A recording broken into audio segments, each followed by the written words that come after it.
Hey, it's Dr. Stan Harris, known as Dr. Breakthrough, with another edition of the Black Hour of Power, where we're honoring some folks in history and present day history makers. We're talking to what I consider a present day history maker, Dr. Fran Harris. She's an amazing WNBA player of the past. I mean, I don't know if she's been voted into the Hall of Fame. She should have if she hasn't. Internet marketer. I mean, I could go on and on. Enjoyed speaking with her at the Black Millionaire Summit that her and Myron Golden put on many years ago. If you haven't seen her pitch on Shark Tank, it's a masterpiece. I mean, to so many different areas and things that she has done, is doing, and I'm sure will do. And so, Dr. Fran, thank you for slowing down. I know you've been jet setting all over the place, but slowing down just to honor somebody. So just take a few moments to let us know who you'd like to honor, who's influenced you. I know a lot of folks have, but one in particular that you'd like to share with us today and teach us. So, Dr. Fran Harris. Take it away. Yes. So I am so excited to be a part of this. Thank you, Dr. Harris, as well. And it's exciting to be able to talk about people who have had impact on your life and who've made history or herstory.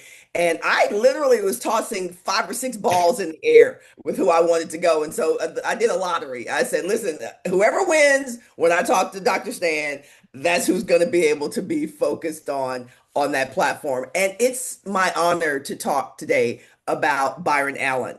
If you don't know who Byron Allen is, I don't know what you're doing with your life. I'm just going to keep it a buck. I don't know what you're doing with your life. If you are Black, Afro-American, African-American, however you identify, a person of brown color in that spectrum, and you don't know who Byron Allen is, spend today truly unpacking what this man has done in his life. Byron Allen is a comedian.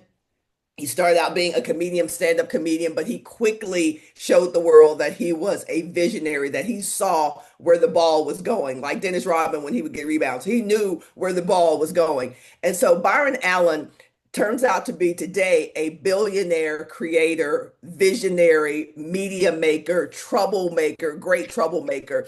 And I like to think of Byron in 4 ways. Not only is he a billionaire and he's a visionary, but he did so by doing these 4 things. Number one, he decided early in his career to own the dirt, not just the house. Mm.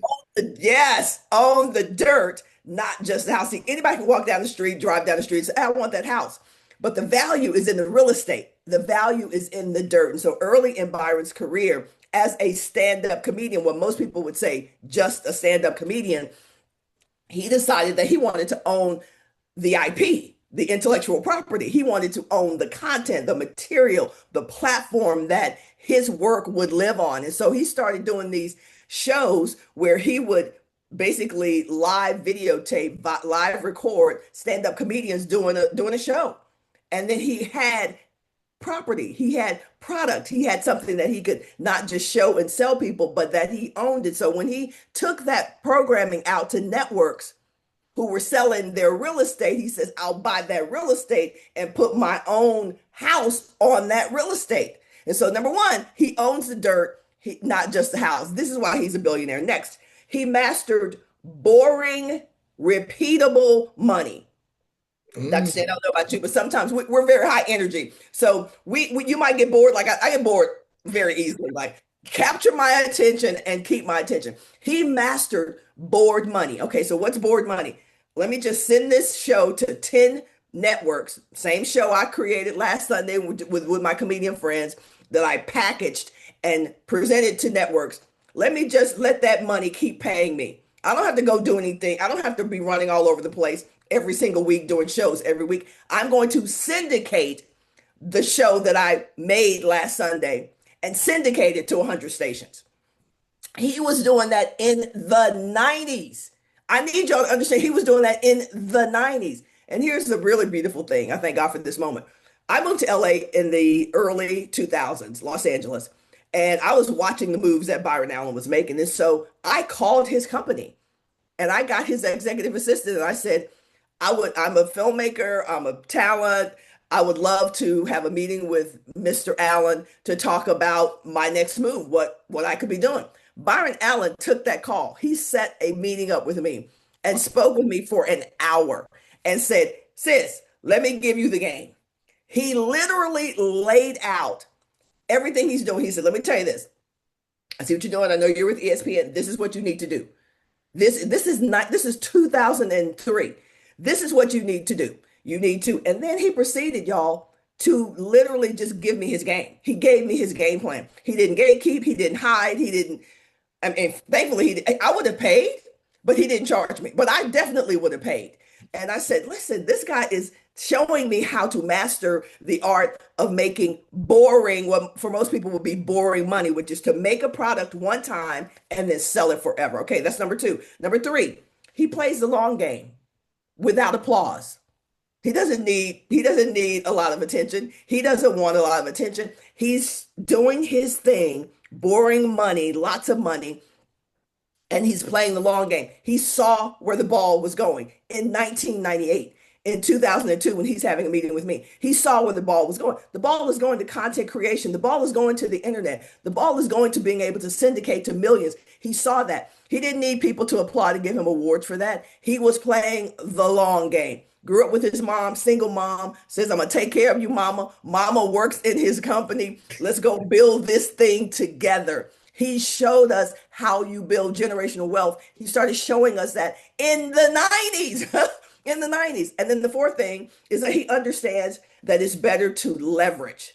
It's better to leverage. That leverage is extremely important. Comedy may have gotten him in the door, but business fluency kept him in the room. And here's the thing. I said it earlier. He's a great troublemaker. He sued big conglomerates who were trying to keep African American content off their air. This was less than 20 years ago. He continued to sue. He said, oh, you don't want Black folks on your air? Then we're going to sue you. Then he went and said, as a part of my settlement, I want to own some of the channels on your network. I don't just want you to write me a check and say, go away. I'm going to own some of the channels on your network so I can do what? Keep making this boring $1 billion money. So if you think about why I love Byron Allen so much, is because he saw again where we were going, and he wasn't afraid to share his plan with his sister, right? I have not spoken to Byron since then, but I have never forgotten that day and what that meant for me. Every time I'm doing what I'm doing and I'm saying I'm toiling away in my lab and with all the test tubes and the things that I'm doing, building this $1 billion company, I think of Byron Allen almost every day.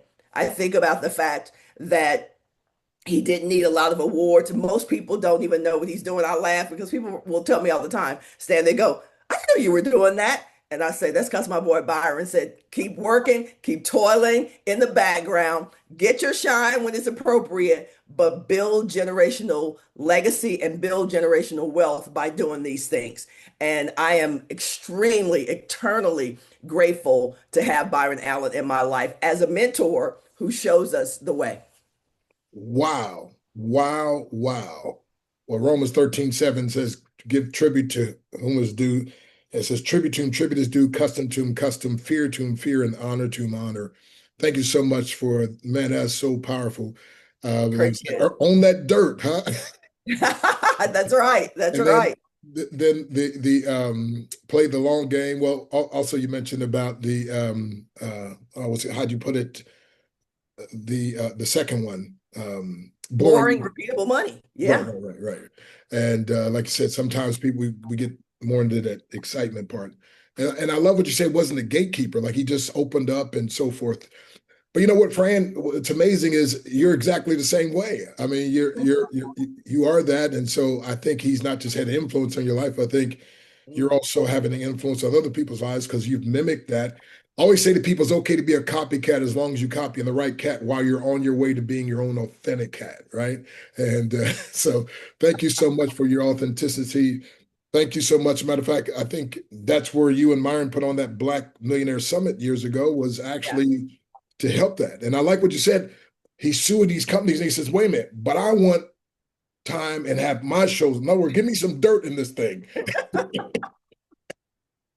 Exactly. So many people want to just take the check and run. And man, there's another level. There are levels to this. So I love that he said, I don't want a fast check. I want slow wealth. Wow. Well, folks, that's again a great lesson for you, a Black history maker. I hope again that you've gleaned from this and you understand the power. Again, there's no such thing. We don't believe in Black history. What we believe is what they call Black history is simply American history that's been omitted and oftentimes purposely omitted from the history books. But now the truth is getting out, and we're glad you could be part of us. Again, Dr. Fran Harris, thank you so much. We appreciate you. Absolutely.